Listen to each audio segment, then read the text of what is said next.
몇 주 동안 우리는 굉장히 낯선 여행을 하고 있습니다. 귀신에 관한 이야기를 하기 때문이죠. 오늘은 남양 특집 완결판이 될 텐데요. 귀신에 관한 이야기를 교회에서 하는 것이 왜 낯설거나 또는 저항이 생길까? 요즘은 라떼 얘기하면 안 된다면서요. 라떼 얘기를 좀 하면 제 나이 60이고 기억으로는 한 7살 때부터 교회를 다닌 것 같은데요.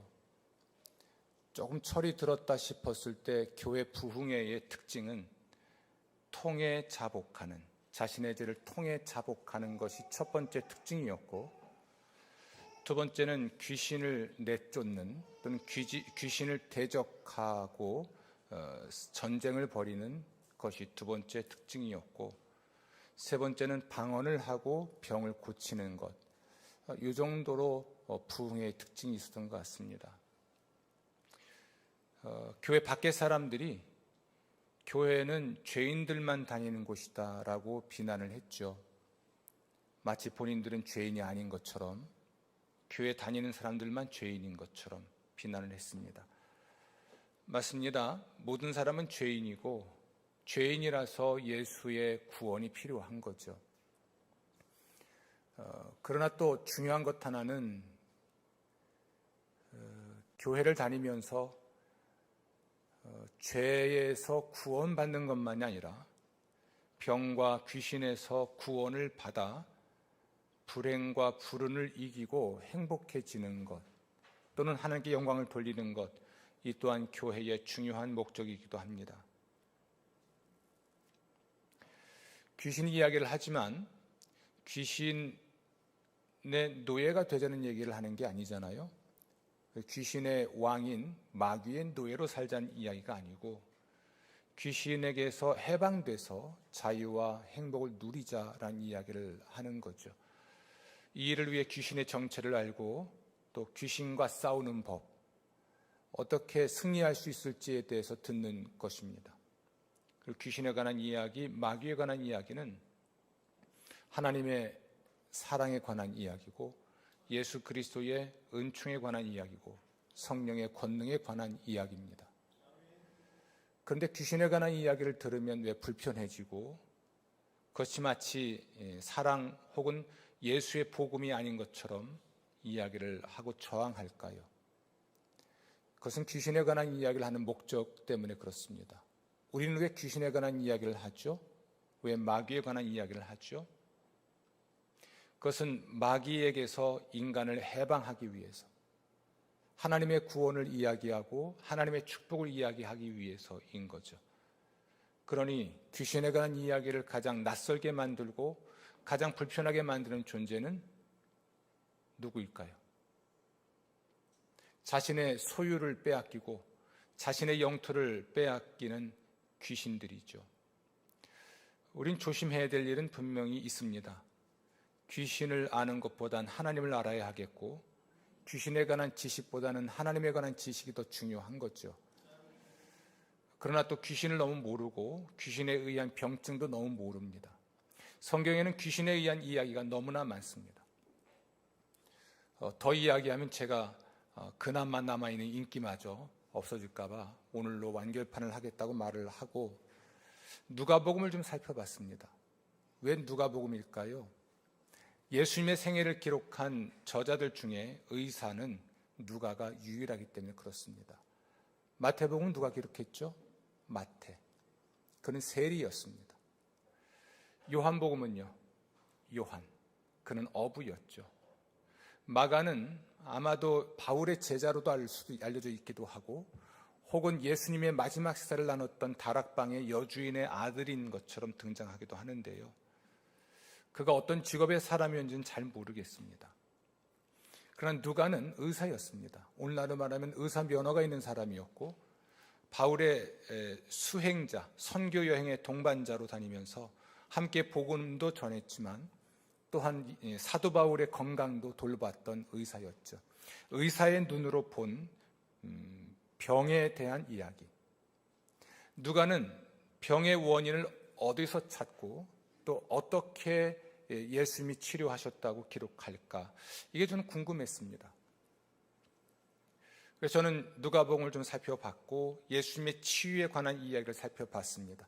누가가 기록한 또 한 권의 책이 있는데 사도행전입니다. 사도 바울과 선교여행을 하면서 사도 바울의 행적, 그리고 이와 관련된 초기 예루살렘 교회의 역사 등등에 관한 교회의 역사를 기록한 사람인데 그 부분은 제가 보지 않았습니다. 그래서 이번에 설교를 위해서 살펴보지 않았다는 것이고, 얼마 전에 사도행전 공부를 제가 개인적으로 끝냈기 때문에 충분히 일치하는 부분이 있어서 언급하지 않아도 될 것 같습니다. 서론이 길죠. 귀신 이야기의 완결판이라 그렇습니다. 잘 들으십시오. 매우 심각하고 중요한 이야기입니다. 하나님 나라의 공격으로 피조물이 사탄의 세력에서 구원받는 것은 병든 자의 치유를 포함합니다. 자, 사탄의 이야기. 성경의 처음을 열면 세 번째 장에 가서 아담을 유혹하는 유혹자가 등장하죠. 성경의 마지막에 가면, 마지막 세 번째 장 가면 마귀의 최후의 멸망에 관한 기록이 등장합니다. 그리고 역사를 바꾸는 분기점이 되는 예수님이 세상에 오셨던 그 이야기의 첫 부분에 예수님이 마귀에게 시험받는 장면이 등장하죠. 세상의 시작과 세상의 끝, 그 사이를 우리가 살고 있고 예수님의 세상에 오심과 그리고 다시 오심 사이를 살고 있습니다. 예수님의 부활과 재림의 사이를 살고 있죠. 이 시간은, 이 기간은 마귀가 이 세상에서 활동을 하고, 그러므로 세상 임금으로, 세상의 주인으로 성경은 설명하고 있죠. 마귀를 멸망시키고 또는 마귀의 세력을 무력화시키고 하나님이 다스리시고 하나님이 구원하시고 하나님이 축복하시는 것, 이것이 바로 하나님의 나라이고 이에 관한 소식이 하나님 나라의 복음입니다.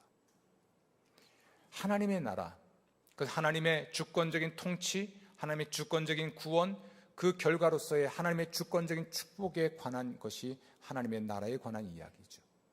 그런데 하나님 나라의 공격으로 피조물이 사탄의 세력에서 구원받는 그 일 속에는 병든 자의 치유를 포함하고 있습니다.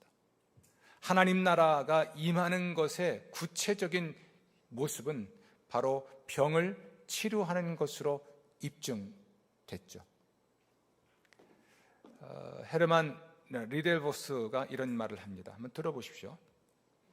하나님 나라의 도래와 예수의 기적 사이의 실제적인 관계는 귀신을 내어 쫓는 것뿐 아니라 예수의 다른 기적들로 밝혀진다. 이러한 기적들은 다 사탄의 세력을 무너뜨리고 하나님 나라가 왔음을 증거하는 것이기 때문이다. 동시에 예수의 기적들은 질병이 사탄의 지배 결과인 것처럼 일반적으로 생각되고, 악한 자를 대항하는 예수의 싸움도 단지 윤리 분야에서의 싸움만이 아닌 영과 육체 영역 전반에 걸쳐 싸우고 있음을 나타낸다. 오늘 기독교 복음이 윤리화되어 있습니다. 살인했느냐, 간음했느냐, 착하게 살자, 덕을 세우자, 모든 것이 윤리화되어 있지만 하나님의 또는 예수 그리스도가 사탄과의 싸우신 일은 윤리 영역, 도덕의 영역은 물론이지만 영과 육체와 마음의 영역 전체를 포함하는 싸움이었습니다. 지난주에는 여러분 귀신 들려서 정신이 이상해진 일에 대한 이야기를 나눴죠. 정신 이상에 대한, 귀신에 의한 정신 이상의 여러 가지 이유가 있지만 그 중에 귀신에 의하여 정신이 이상해지는 이야기를 지난 시간에는 잠깐 얘기했습니다. 오늘은 귀신에 의하여 육체가 이상하게 되는, 육체 이상이 생기는, 곧 병이 생기는 것에 관한 이야기를 하려고 합니다. 방금 전에 여러분에게 귀신에 의하여 병이 생긴다는 말씀을 드렸습니다. 병의 원인에 대한 이야기 속에서 귀신에 의하여 병이 생길 수 있다는 이야기는 굉장히 과학적인 세상을 사는 여러분, 굉장히 절대적으로 이성적인 세상을 사는 여러분에게는 낯선 이야기일 수밖에 없습니다. 우리는 과학과 하나님의 치유 사이에 성경적인 어떤 합의가 또는 성경적인 관점이 매우 중요한데요, 오늘 이에 관한 이야기이기도 합니다. 잘 들으십시오.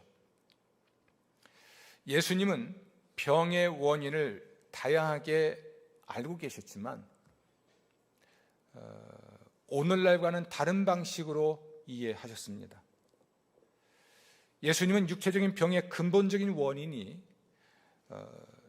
우리가 방사선과 가서 사진을 찍고 또는 의사들의 오랜 임상 결과로 진단을 한 그런 방식과는 다른 것이었습니다.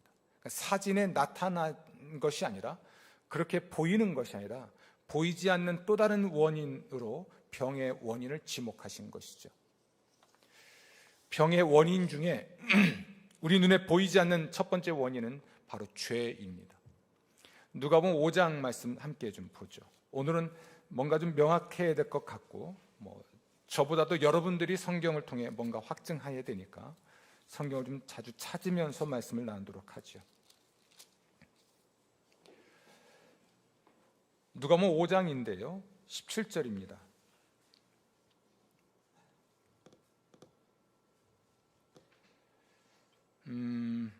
아마 가버나움으로 알고 있고요. 그곳 회당에서 예수님이 사람들을 가르치실 때 17절 말씀 보면 병을 고치는 주의 능력이 예수와 함께 했다라고 기록되어 있습니다. 하나님 말씀을 가르치는 예수님께 무엇이 함께 했습니까? 병 고치는 능력이 함께 했습니다. 그때 마침 한 중풍병자를 사람들이 데려왔는데 사람들이 너무 많아서 아마 현관을 통해서 들어갈 수는 없었던 것 같고요. 그래서 이 사람들은 지붕에 올라가서 지붕을 뜯고 사람들이 이 병자를 달아내리게 됐습니다. 지붕이 어떻게 생겼길래 이게 가능했는지는 말씀드리지 않고 그냥 그 정도 얘기하죠. 근데 예수님께서 20절 그들의 무엇을 보시고? 믿음을 보시고, 그러니까 병든 사람의 중풍병자의 믿음이 아니에요. 물론 포함할 수도 있겠으나 이 사람을 침상채 달아내린 사람들의 믿음으로 보입니다. 이 사람아 내 죄사함을 받았느니라 라고 말씀하십니다. 좀 놀랍지 않습니까? 병 고쳐달라고 했더니 예수님은 지금 죄를 용서하십니다. 죄와 병이 무슨 관계가 있는 걸까요?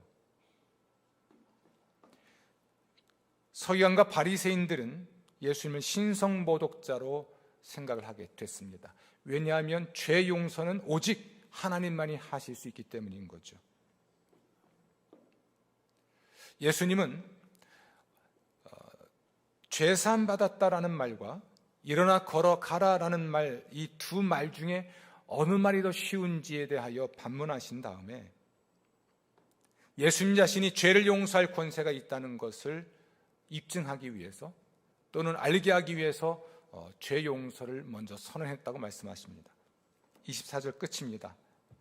내가 내게 이르노니, 다 같이 일어나 내 침상을 가지고 집으로 가라 하시매 그 사람이 그들 앞에서 곧 일어나 그 누웠던 것을 가지고 하나님께 영광을 돌리며 자기 집으로 돌아가니 아멘.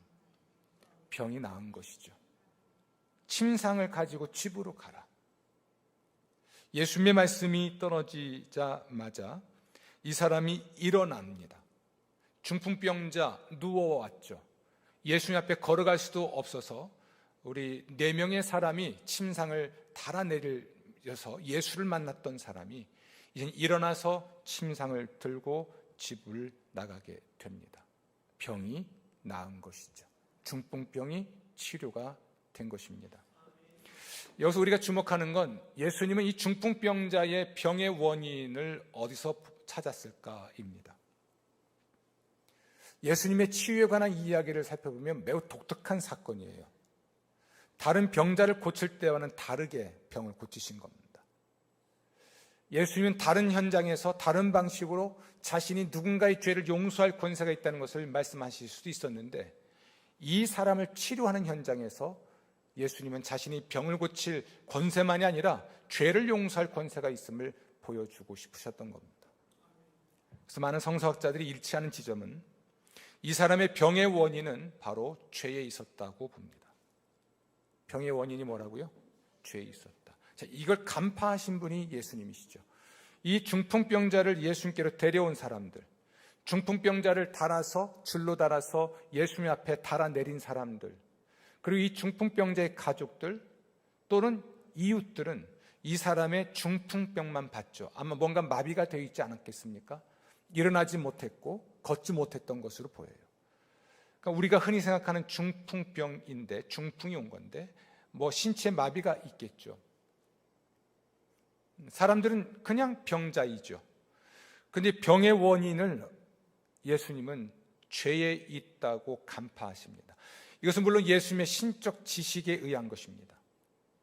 사람의 마음을 간파하시는 그 예수님께서 또 인간의 영혼의 상태를 간파할 수 있는 그런 지식을 가지신 우리 예수님께서 그 사람의 병의 원인이 죄에 있다고 보시고, 이 사람의 치유를 위해 먼저 필요한 것은 병을 고치는 것이 아니라 죄를 용서하시는 것이란 판단하신 것이죠. 원인이 죄에 있으니 죄를 용서하시고, 죄 용서를 통해 죄 용서할 권세가 자신있게 있음을 증명하고, 죄 용서와 함께 이 사람의 병을 고쳤으니까 이 사람의 영혼도 구원했고 육체도 구원하여 온전히 구원하신 사건이 이 사건입니다. 예수님은 병의 원인을 진단하실 때 어떤 눈에 보이는 것만으로 진단하시지 않고 눈에 보이지 않는 원인을 간파하신 분인데, 그 첫 번째 원인이 죄입니다. 죄는 눈에 보이지 않죠. 사진 찍으면 죄가 나와요? 피 검사하면 죄가 나오나요? 안 나오죠. 얼마나 감사한지 몰라요. 제가 PET 검사를 하고 뭐 온갖 사진을 다 찍고 조직 검사를 하고 피 정밀 검사를 했는데 죄가 나왔을까요? 안 나왔을까요? 없어요. 병만 나옵니다. 병증만 나오죠. 병에 보이지 않는 또 다른 원인 중에 하나는 귀신입니다. 그 귀신의 왕 사탄입니다. 예수님은 이 질병을 병균이나 혹은 생물학적 기능의 장애가 아닌 인격화된 악으로 보신 겁니다. 오늘 읽은 이 누가복음 13장의 이야기에 등장하는 한 여인을 한번 살펴보죠. 다시 13장으로 좀 가볼까요, 여러분?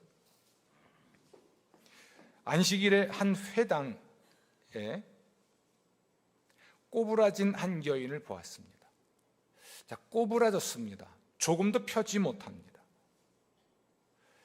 이 여인은 왜 이렇게 됐을까요? 11절, 귀신 들려 앓으며 꼬부라졌습니다. 그것도 18해 동안. 오래전이죠. 18년 전에 이 여인의 병증이 나타났습니다. 끙끙 앓기 시작했는데 언제부터인지 허리인가요? 아무튼 꼬부라져서 조금도 펴지 못하는 상태가 됐습니다. 죄송한데 우리 권사님, 정형외과에서는 이런 진단을 뭐라 하나요?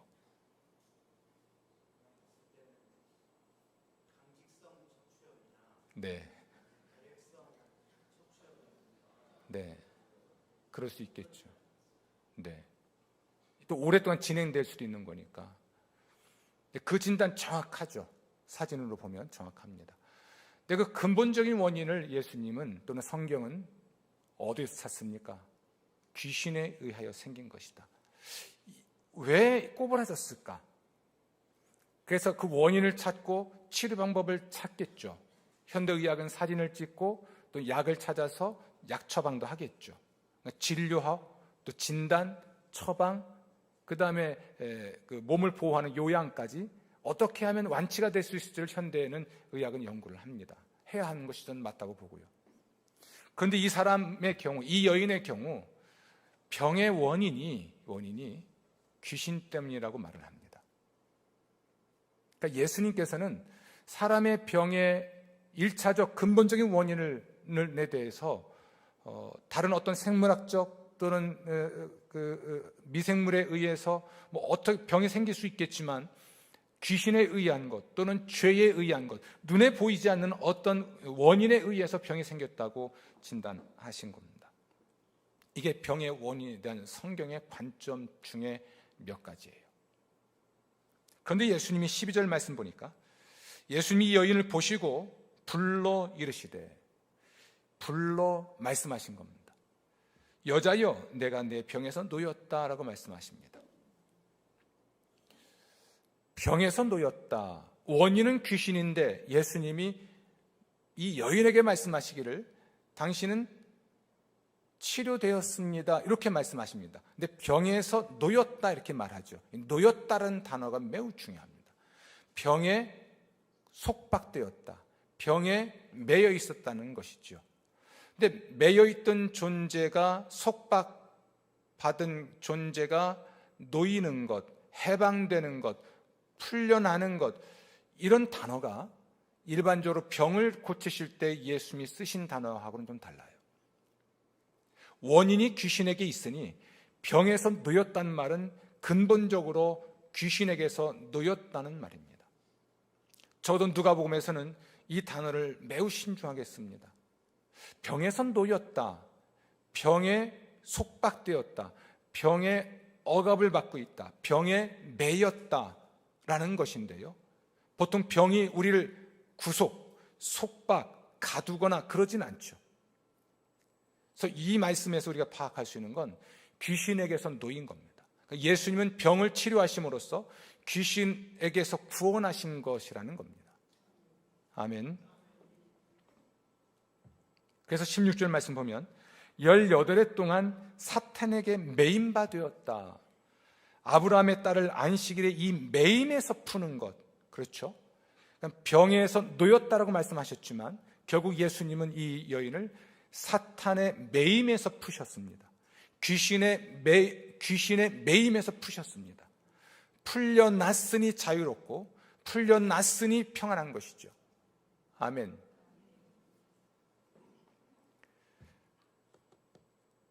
그러니까 우리는 병의 원인이 눈에 보이는 것만이 아니라 보이지 않는 것에도 있을 수 있다는 것을 받아들여야 됩니다. 아유, 목사님, 예수님은 의학이 발달하지 않던 시대에 살던 분이지 않습니까? 따라서 예수님이 인간의 병의 원인이 죄나 혹은 귀신에 의하여 생긴 것이라고 말할 때는 굉장히 그건 미개한 이야기입니다. 문명화되지 않은 세상에서나 가능한 일이지, 이렇게 문명화되고 과학화된 이 시대에 적합한 얘기가 아닙니다. 그럼 예수님의 다른 모든 말씀과 행적도 진리가 아니어야 하지 않겠습니까?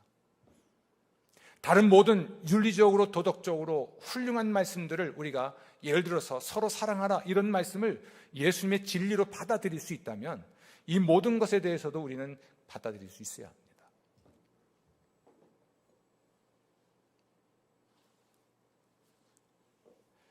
물론 예수님이 고치신 모든 병의 근본 원인이 귀신에 있지는 않습니다. 혹은 죄에 있지는 않습니다. 그래서 제가 좀 살펴본 건 누가복음에서 병의 원인이 죄에 있거나 귀신에게 있는 경우에 예수님의 치유하는 방식과 그렇게 명시되지 않은 병자를 치료하시는 방식을 비교해서 살펴봤습니다.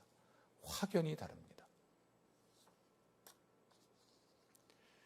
베르너 포에르스터의 이야기인데요, 한번 들어보십시오. 이 세상의 모든 질병은 세상 왕자인 사단에 속해 있다고 할 수 있다. 모든 질병이 다 귀신의 사역은 아니나 그 질병은 다 사단의 역사를 나타낼 수 있다. 저는 이 말에 동의합니다. 귀신 때문에 병에 걸릴 수 있고요, 원인이 귀신은 아니지만 귀신이 내 병을 악용, 오용, 남용할 수도 있습니다. 내 병을 발판, 빌미 삼아서 내 인격을 지배하고 내 인생을 지배할 수도 있다는 얘기입니다. 귀신이 내게 병을 줄 수도 있고요, 육체적인 병입니다. 마음의 병이기도 하고요. 귀신 때문에 생긴 육체의 병이나 마음의 병은 아니지만 내가 병에 걸렸을 때 귀신은 얼마든지 나의 병을 악용, 오용, 남용해서 내 인생을 지배하려고 할 수 있다는 얘기입니다.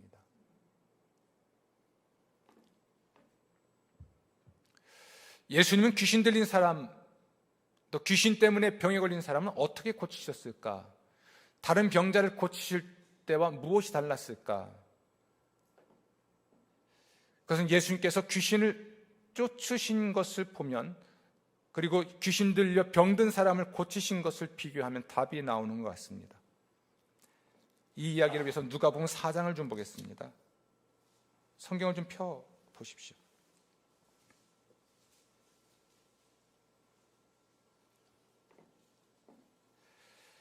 예수님이 31절 가버나움 동네의 회당에서 사람들을 가르치셨습니다. 그런데 그곳에 더러운 귀신 들린 사람이 있어서 크게 소리를 질렀습니다. 이때 35절 읽어볼까요?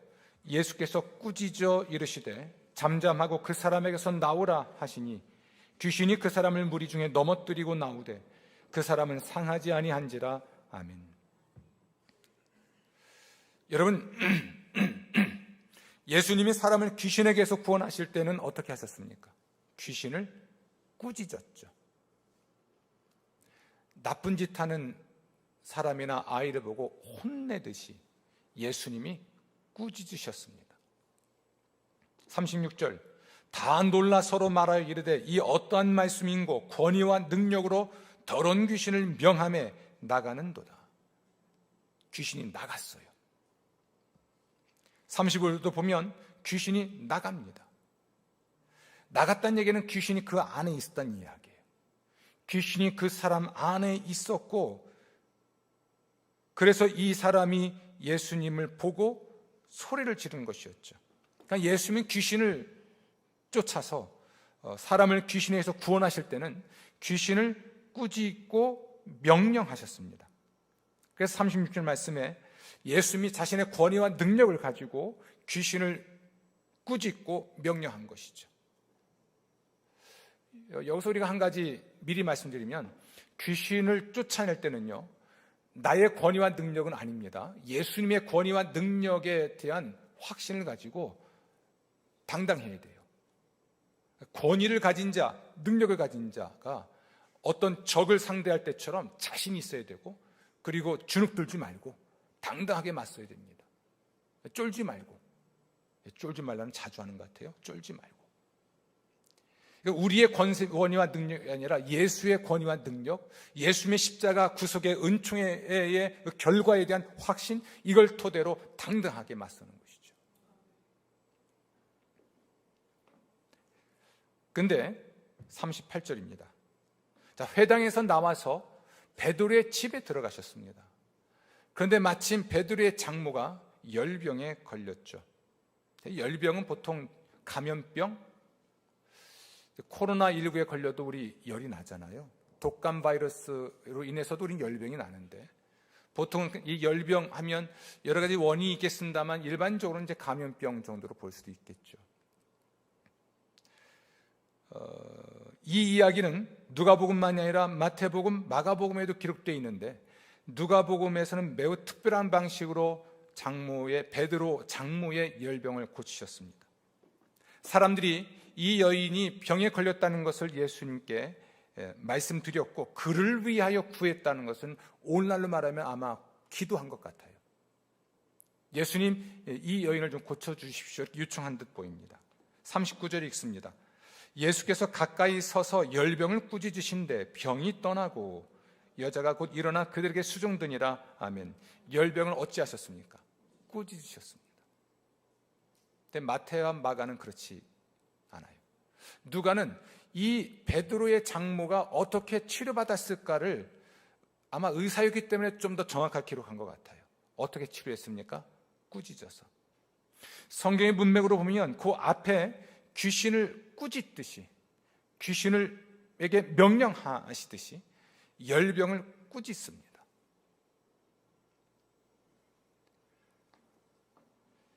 이 꾸짖었다라는 이 말이 의미심장한 말입니다. 그러니까 적어도 다른 사람들은 몰라도 여기서 베드로 장모의 열병은 그 원인이 어디 있는 겁니까? 귀신에게 있었던 겁니다. 귀신 때문에 열이 난 거예요. 그래서 예수님이 병을 꾸짖었다는 것은 곧 귀신을 쫓아내셨다, 꾸짖어 명령하여 내쫓으셨다는 것이고, 귀신이 떠나가니 당연히 이 여인의 병이 치료를 받은 것이죠. 아까 18해 동안 꼬부라져 펴지 못했던 한 여인을 고치신 것과 같아요. 병을 고치심으로써 귀신을 내쫓으신 것을 입증하셨고, 때로는 귀신을 내쫓아서 병을 고치심으로써 예수님이 병 고침의 권세와 귀신 쫓는 권세가 동시에 있었던 것을 말하는 것과 같죠. 40절. 해질 무렵에 사람들이 온갖 병자들을 데리고 나오매. 예수님이 베드로 장모의 집에서 나간 것 같진 않아요. 그냥 그 집안에 계신 것 같은데 온갖 병자들을 데리고 나왔습니다. 예수님은 일일이 그 위에 뭐 하셨죠? 손을 얹어 고치셨습니다. 그래서 우리 시대로 말하면 아마 안수했다라고 보는 거 괜찮은 것 같아요. 손을 얹었다, 터치하신 겁니다. 그런데 41절 읽어보겠습니다. 여러 사람에게서 귀신들이 나가며 소리질러 이르되 당신은 하나님의 아들이니이다. 아멘. 병자들에게 손을 얹어 예수님이 고치셨는데 그때 모든 병자는 아니었겠지만 그 병자들 중에 굉장히 많은 사람들에게서 무엇이 나갔어요? 귀신이 나간 것이죠. 이렇게 병을 고치심으로써 귀신이 나가는 일이, 귀신을 내쫓음으로써 병이 낫는 일이 함께 상호 교차하면서 나타나고 있습니다. 병과 귀신 무슨 관계일까요?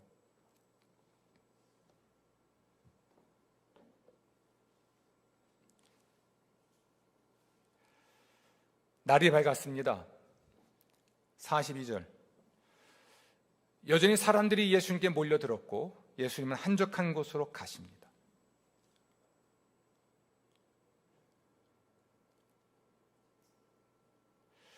그때 예수님께서 43절 읽어보겠습니다. 내가 다른 동네들에서도 하나님의 나라 복음을 전하여 하리니 나는 이 일을 위해 보내심을 받았노라. 아멘. 예수님은 하나님 나라 복음을 전하기 위해서 하나님의 보내심을 받았습니다. 이 하나님의 보내심을 받은 자에 관한 예언의 성취가 바로 4장 18절에 기록되어 있습니다. 우리가 함께 많이 불렀던 기름 부으심 찬양의 중요한 본문이죠. 읽어볼까요? 주의 성령이 내게 임하셨으니 이는 가난한 자에게 복음을 전하게 하시려고 내게 기름을 부으시고 나를 보내사 포로된 자에게 자유를, 눈먼 자에게 다시 보게 함을 전파하며 눌린 자를 자유롭게 하고. 아멘. 이 말씀을 읽고 책을 덮어 말씀하신 후에 21절, 이 글이 오늘 너희 귀에 응하였느니라. 그럼 다시 18절로 돌아와서 가난한 자는 누굴까요? 예수님은 가난한 자에게 복음을 전하기 위해 오셨는데 이 복음의 내용은 하나님 나라의 복음입니다. 하나님의 주권적 통치와 구원과 축복에 관한 내용인 것이죠. 그리고 이 가난한 자는 도대체 누구인가? 그 다음에 이어진 말씀 보면 포로된 자이고 눈먼 자이고 눌린 자입니다. 무엇에 포로되었을까요? 무엇 때문에 눈이 멀었을까요? 무엇이 짓누르고 있는 것일까요? 그래서 누가복음 4장을 딱 접어보면 43절과 18절이 맞닿아 있는 듯합니다. 하나님의 나라의 복음의 특징은 인류를 귀신에게서 구원하시는 것이고 귀신에 의해서 생긴 병에서 구원하시는 겁니다. 보통 우리는 마귀 왕국의 삼총사로 보는 것이 죄, 병, 죽음입니다. 죄와 병과 죽음. 정확하게 말하면 어쩜 이럴 수 있겠죠. 실제적으로 말하면 죄와 병으로 보입니다. 마귀는 인간이 죄를 짓게 해서 하나님을 떠나게 만듭니다. 마귀는 우리를 병들게 해서 불행하게 만들고 하나님을 의심하게 만들죠. 이게 마귀의 전략이에요. 저도 누가복음 4장에 기록되어 있는 예수님의 치유에 대한 기록과 귀신을 내쫓는 것에 관한 기록은 매우 중요한 의미를 갖고 있는 겁니다. 이후에 예수님이 하신 모든 사역에 매우 중요한 근간이 되는 것이기도 하죠. 여러분, 하나님이 그의 아들 예수를 세상에 보내신 이유는 우리를 마귀에게서 구원하시고 마귀가 가져다주는 죄에서 구원하시고 병에서 구원하시고 궁극적으로 죽음에서 구원하셔서 우리에게 자유와 해방과 평화를 주기 위해서 오신 겁니다. 어제 어느 한 성도를 신방을 했습니다. 일을 하다 다쳐가지고 좀 요양 중인 성도죠. 자신이 겪은 일을 일로 인한 마음을 달래기 위해서 그렇게 이야기를 했어요. 하나님이 좀 쉬라고 하신 것 같아요. 본인이 지금 다쳐서 일을 할 수 없는 그 현실에 대해서 그냥 애써 스스로를 위하는 방식 중에 하나인 것이죠. 보통 이렇게 말을 하며 공감해 줄 수 있을 것 같아요. 그래, 너무 열심히 일만 했으니까 좀 쉬어. 근데 저는 다르게 이야기했습니다. 영서가 좀 앉아 있는데, 미안해요, 정 집사님. 영서가 공부를 너무 열심히 해. 좀 쉬어야 되겠어. 그래서 손가락을 부러뜨렸습니다. 그런 엄마가 있어요? 영서가 쉬어야 되기 때문에 자녀의 손가락을 부러뜨리는 엄마는 없습니다. 그렇죠? 그분은 사고에 의해서 다친 거죠. 그렇죠? 하나님이 다치게 한 건 아니에요. 마귀는 우리를 불행하게 만듭니다. 우리에게 고통을 주는 존재죠. 죄를 짓게 하는 존재죠. 죄를 짓게 하고 병을 주어서 고통스럽게 만들고 불행하게 만듭니다. 예수님께서 귀신 들린 어느 한 아이를 치료하신 일이 있습니다. 또 소개할 시간이 있겠습니다만, 귀신이 이 아이를 붙잡았을 때 이 아이를 어떻게 만들려면, 따라합시다. 죽이려고 불에도 던지고 물에도 던졌다. 우리가 볼 때는 이 아이는 자살한 거예요. 불구덩이에 왜 들어가요? 자살한 거죠. 또 바다에는 왜 뛰어듭니까? 자살한 거죠. 그런데 그 원인이 어디에 있어요? 심리 불안에 있지 않고 귀신에게 있다는 거예요. 이 일을 좀 확장해 본다면, 최근에 우리 한국 사회를 불안하게 만드는, 불안 사회로 만드는 묻지마 이 칼부림 이야기들은, 성폭행과 살인의 이야기는 그저 정서불안, 심리불안, 사회적인 소외, 여기서만 원인을 찾아야 할까요? 자, 어쨌든 귀신은 죽이려고 합니다. 육체적으로도 죽이고 싶은 거예요. 영적으로도 죽이고 싶은 거예요. 하나님을 떠나게 만들어서 하나님의 구원, 하나님의 통치, 하나님의 축복, 그로 인한 인간의 행복을 누리지 못하게 하는 존재인 것이죠. 그래서 그 영혼을 붙잡고 놔주지 않습니다. 그 영혼을 붙잡아서 발작하게 만들고, 입에 거품 물게 만들고, 경련을 일으키게 하고, 때는 불에 던지고 때는 물에 던지고, 이런 방식으로 그 아이의 인생 자체를 파괴해버린 존재가 귀신입니다. 이런 귀신에 의하여 포로되고 귀신에게 눌려있고 귀신 때문에 병이 생긴 사람을 귀신의 소나기에서 해방하기 위해서 오신 분이 바로 예수 그리스도이십니다. 예수님께서 병자를 치료하신 것에 관한 기록이 참 많이 있고, 사도행전에 가면 예수님의 제자들이 병자를 치료하신 한 기록이 참 많이 있는데, 그 중에는 귀신을 쫓아낸 기록도 같이 포함되어 있습니다. 예수님이 그의 제자들에게 세상에 가서 복음을 전하고 복음을 전하는 것과 함께 동시에 병을 고치는 권세만 주신 것이 아니라 귀신을 쫓아내는 권세를 같이 주신 이유가 거기에 있죠. 병의 원인이 귀신에 있다면 귀신 쫓아야 되고, 또는 병자를 고침으로써 귀신을 함께 몰아내는 일을 해야 하기 때문에 예수님이 권세와 능력을 가지고 이 일을 할 수 있도록 하나님, 우리 예수님께서 그 권세와 능력을 주신 겁니다.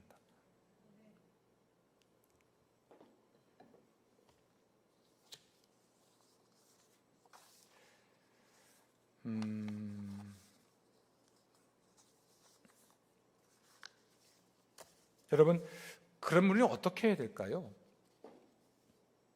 예수님이 병을 고치고 또는 귀신을 쫓아내신 일을 보면 어떻게 해야 되는지 방법을 알 수가 있는 장면이 있습니다. 9장 보겠습니다. 우리 마가복음으로 볼까요?